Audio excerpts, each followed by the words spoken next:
Police അതിക്രമങ്ങളിൽ പ്രതിഷേധിച്ച് തൃശൂരിലെ Mala police സ്റ്റേഷനിലേക്കും youth Congress പ്രവർത്തകർ പ്രകടനം നടത്തി.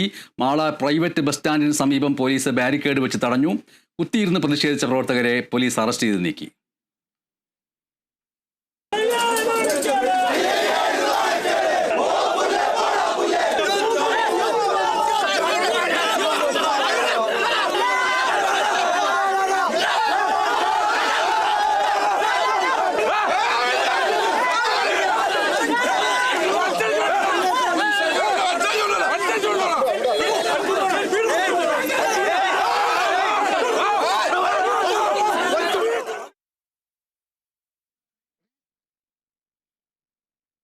ബലം പ്രയോഗിക്കാമെന്ന് മാത്രം, അല്ലാതെ ഒരു പ്രതിയെ ഉടുതുണി പോലും ഇല്ലാതെ പിടിച്ചുകൊണ്ടുവന്ന് സ്റ്റേഷനിൽ കൊണ്ടുവന്ന് അവിടെ CCTV ദൃശ്യങ്ങളില്ലാത്ത സ്ഥലങ്ങളിലേക്ക് കൊണ്ടുപോയി സംഘം ചേർന്ന് നിന്ന് മർദ്ദിക്കുന്നതാണ് പോലീസിംഗ് എന്ന് നിങ്ങളോട് ആരെങ്കിലും പറഞ്ഞിട്ടുണ്ടെങ്കിൽ ആ പോലീസ് സേനയിലുള്ള പുഴുക്കുട്ടികൾക്കെതിരായ ശക്തമായ പ്രതിഷേധത്തിന്റെ ഭാഗമായിട്ടാണ് ഈ പ്രതിഷേധ മാർച്ച് കടന്നു വന്നിട്ടുള്ളത്.